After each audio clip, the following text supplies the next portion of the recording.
Dana never started a business. She never pitched an investor.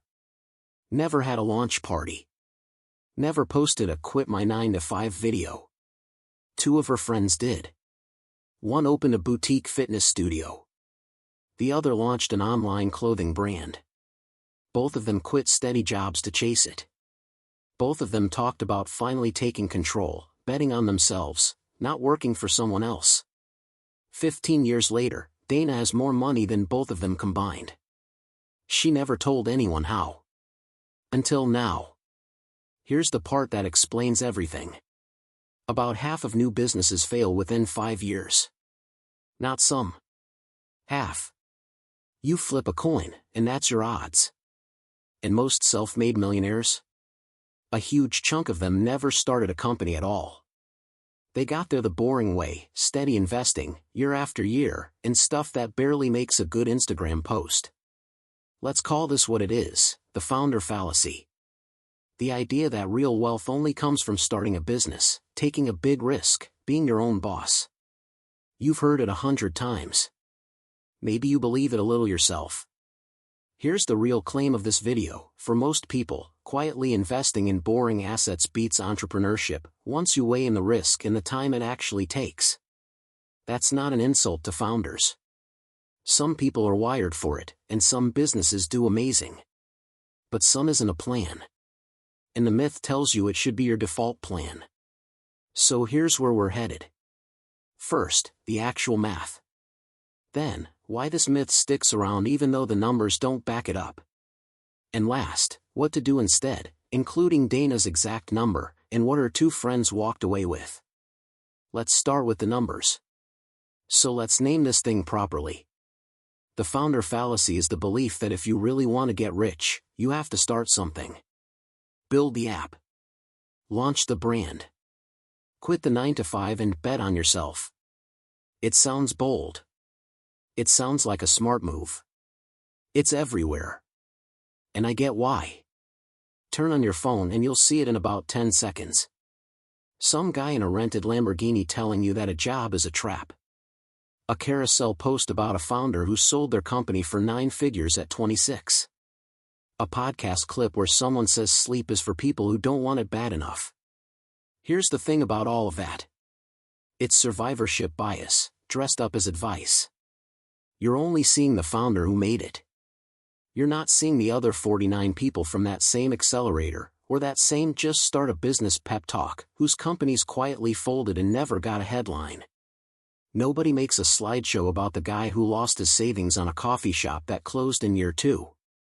So the failures disappear, and the wins get louder and louder, until it feels like success is normal and failure is rare. It's the opposite. Now compare that to how most actual millionaires got there. It's almost boring to say out loud. They kept a steady job. They lived a bit below what they earned.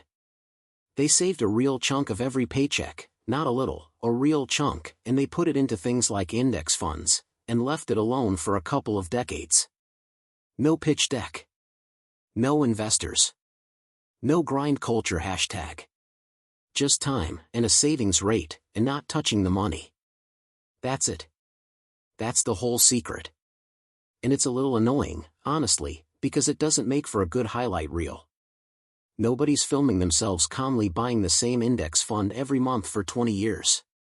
There's no music that goes with "I did not panic sell in 2020.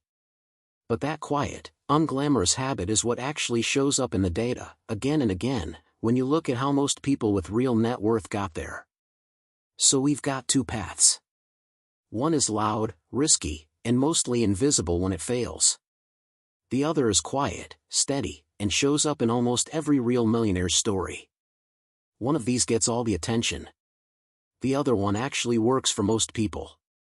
Next, let's get into why, the actual math behind it. Let's stop talking in general terms and just run the numbers side by side. 2 people. Same starting point. Same $20,000. 15 years on the clock for both. Person A takes the $20,000 and starts a business. A coffee shop, a boutique, an online store, whatever. It doesn't matter which, the stats are similar across most small businesses. About half of them are gone within 5 years. By year 10, most of the ones that started with them have closed too. The ones still standing at year 15 are the minority, not the majority. So what's the realistic, median outcome for person A? Not the dream outcome. Not the guy who sold for 9 figures. The middle of the road, most likely outcome. It's this: the business closes at some point in those 15 years, the $20,000 is mostly or fully gone, and person A walks away with some hard-earned experience and maybe a modest paycheck along the way, but no real pile of money at the end. That's not a guess. That's just what the failure math tells us happens to most people who take this road. Now let's look at person B, same $20,000. But instead of opening a shop, they drop it into a simple index fund, the boring, whole market kind, and just leave it alone. They also keep adding $500 a month, every month, like clockwork. No new ideas. No pivots. No late nights. Just automatic transfers. Using a long-run average return of about 8% a year, which is roughly what the stock market has done over long stretches of time, here's what happens to that money after 15 years. The original $20,000 alone grows to a little over $63,000. The $500 a month, added up and compounded the same way, adds around $163,000 more on top of that. Add it together, and person B is sitting on roughly $225,000. Let that sit for a second. Person A, statistically, ends up with close to nothing, after years of stress and long hours. Person B, doing something that takes about 10 minutes a month, ends up with almost $250,000. And person B never had to fire anyone, never had a landlord threaten to raise the rent, never had a bad month wondering if they could make payroll. Same starting cash. Wildly different outcomes. Not because person B is smarter. Just because the math was quietly on their side the whole time. Now, some of you are probably shaking your head right now. But wait, business owners are the ones who get rich. Everyone knows that. And I get why it feels that way. It's not a dumb thought. It's just built on a broken picture. Here's the trick your brain is playing on you. Think about the last 10 founder stories you've heard. The guy who built an app in his garage and sold it for 8 figures. The woman who started a skincare line and now it's in every store. Those stories get told, and retold, and turned into documentaries and LinkedIn posts and inspirational speeches. That's the 1 in 1,000 founder. The unicorn. But think about this: when's the last time you heard a detailed story about the business that just quietly failed? Not a dramatic collapse, just a normal, boring ending. The guy who put his savings into a food truck and it didn't work out, so he closed it and went back to his old job. Nobody's writing that story. Nobody's making a documentary about the accountant who tried to open a gym and lost $15,000. That story doesn't trend. It doesn't get clicks. So it just disappears. This is called survivorship bias, and once you see it, you can't unsee it. We build our whole idea of normal off the stories that make it into the light. And the stories that make it into the light are, almost by definition, the rare ones. Success is loud. Failure is silent. So our brains end up thinking success is way more common than it actually is, just because that's the only version we ever hear about. It's the same reason people think shark attacks are common, but not diabetic ulcers or vending machines, even though both cause more deaths than sharks each year. The scary, exciting thing gets remembered. The plain, everyday thing doesn't. So when you picture starting a business, your brain doesn't picture the coin flip. It pictures the guy in the Lamborghini. And when you picture just investing steadily, your brain doesn't picture $225,000 after 15 years. It pictures something boring, slow, and forgettable, because nobody's making a highlight reel about it. But here's the truth underneath all that noise. The myth isn't lying to you because it's dumb. It's lying to you because the loud version is the only version you ever get to see. The quiet version, the index fund, the steady paycheck, the 20 years of not touching the money, that one's actually working the whole time. It's just working where nobody's filming it. Okay, so if the math is this clear, why do smart people still chase the founder path? And I mean genuinely smart people. People who can read a spreadsheet, who know the odds, who've probably seen numbers like the ones we just went through. Why does the itch stay anyway? Because this was never really about the math. It's about a few things that live a lot deeper than a spreadsheet. First, there's control. Having a job means someone else signs off on your ideas, your raise, your schedule. Starting a business feels like taking the wheel. Even if the car is more likely to crash, at least you're the one driving it. That feeling is powerful. It's hard to put a dollar value on nobody can fire me, even if, statistically, the business might fire you first. Then there's status. Say I'm a founder or I'm a CEO at a dinner party, and watch people's eyebrows go up. Say I have a steady job and I max out my index fund every month, and, well, the eyebrows stay where they are. One of those identities comes with a title, a story, something to put on a business card. The other one is just quiet. And humans like to feel special. That's not a flaw, that's just how we're built. Then there's impatience, which might be the biggest one. A business can, in theory, make you rich in 2 years. Compounding takes 15. 20. Your brain is not built to get excited about a slow curve that barely moves for the first 5 years and then quietly explodes later. It's built to chase the fast win. That's just wiring. A big sale, a viral launch, a check that lands all at once, that gives you a hit of dopamine that a boring account statement never will. And index investing? It's about as far from a dopamine hit as you can get. You check the account, it looks basically the same as last month. Nothing to post about. Nothing to celebrate. It's the financial version of watching grass grow, except the grass is quietly turning into $225,000. So here's the itch, named plainly. You don't want the business because the math is better. You want it because it feels like control, it feels like status, and it feels fast. The problem is, none of those feelings show up on your bank statement. And the myth survives because it's feeding something real in us, just not the thing that actually builds wealth. Here's where it all comes together. Wealth isn't really built by risk. It's built by two boring things: how much you save, and how long you leave it alone. That's it.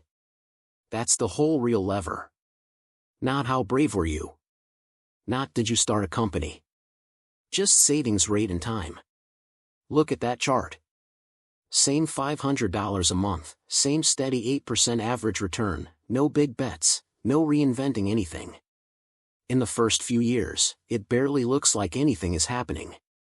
By year 10, it's already crossed $90,000, just from showing up every month and doing nothing dramatic.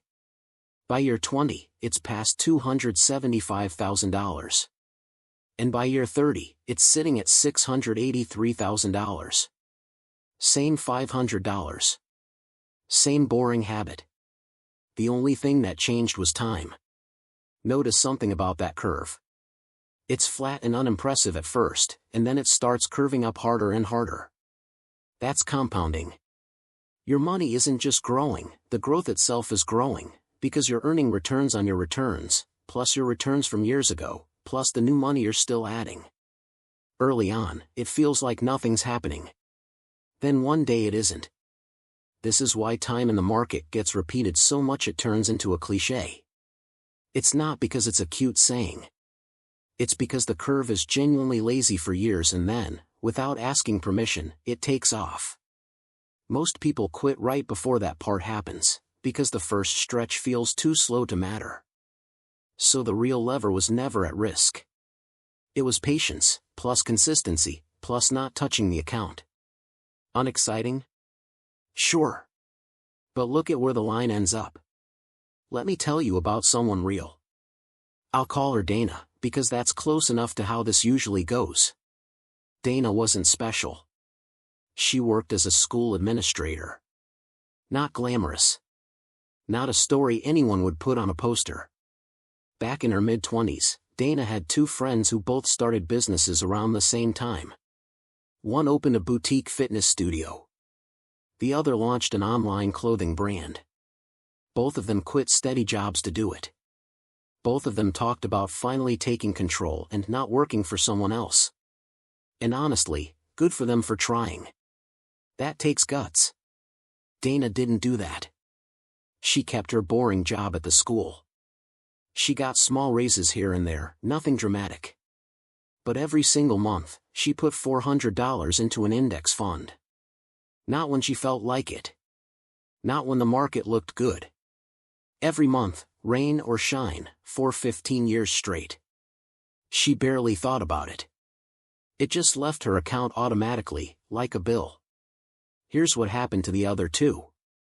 The fitness studio closed after 3 years, rent got too high, and the pandemic didn't help. Her friend went back to a regular job, a bit behind where she started.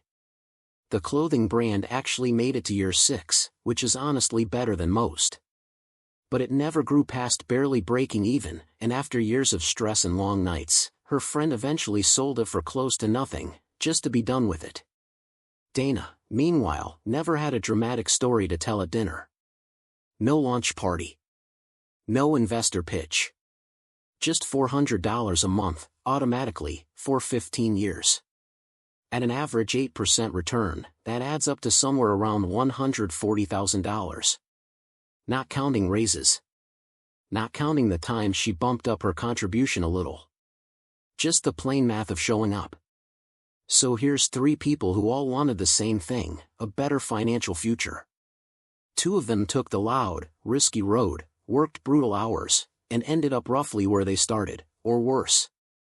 One of them did something so boring it's almost forgettable, and quietly ended up with 6 figures, sitting there, growing.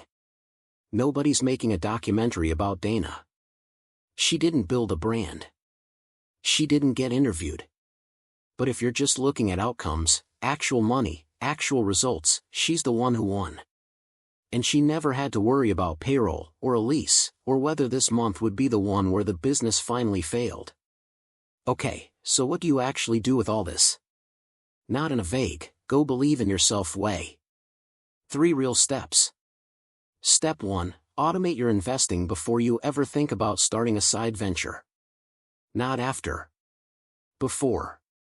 Set up an automatic transfer into an index fund, the same day every month, right after your paycheck lands. Even if it's just $200. Even if it feels small. The point isn't the amount right now, it's making sure the boring path is already running in the background before you even consider the risky one. Most people do this backwards. They pour their spare cash into a business idea first, and tell themselves they'll start investing once things take off. That's exactly how the investing never happens.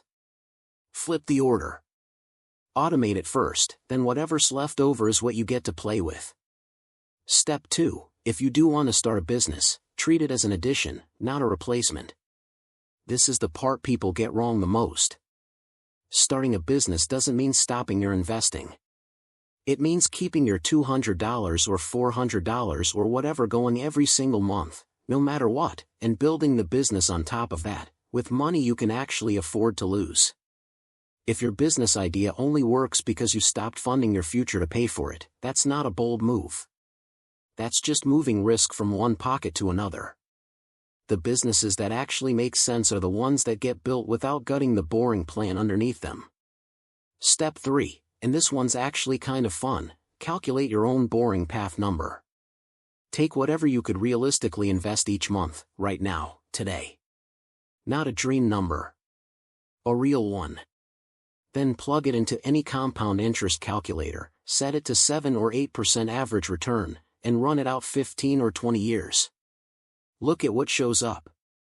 For a lot of people, that number is genuinely surprising. It's often bigger than what most small businesses actually net their owner after all the hours, the stress, and the risk of losing it all. Once you see your own number, sitting there in black and white, it's a lot harder to dismiss the boring path as not enough. So that's it. Automate first. Treat entrepreneurship as extra, not instead of. And go find your own number, so this stops being abstract and starts being your actual plan. None of this requires you to be brave. It just requires you to set it up once, and then leave it alone. So let's go back to where we started. About half of new businesses fail in 5 years. And most self-made millionaires didn't get there by starting one, they got there quietly, through steady investing. I told you I wasn't going to resolve that yet. So here it is. The fastest path to wealth was never the flashy one. It just looked that way, because the flashy one is the only one that ever gets filmed. Nobody's making a video about the guy who put $400 into an index fund every month for 15 years and never mentioned it to anyone. But that guy, statistically, is doing better than most of the founders you've been watching on your phone. That doesn't mean don't start a business. If you've got a real idea, real skills, and money you can actually afford to lose, go for it. Some people are built for that ride, and a few of them really do change their whole life with it. This isn't about talking anyone out of a dream. It's about the order you do things in, and being honest about the odds before you hand over your savings. So here's your actual challenge, right now, before you close this video. Before you put a single dollar into a business idea, open a compound interest calculator and plug in that exact same amount. Run it out 10 years. Look at the number that comes back. Then, and only then, decide if the business is still worth it to you. Maybe it is, and now you're going in with your eyes open.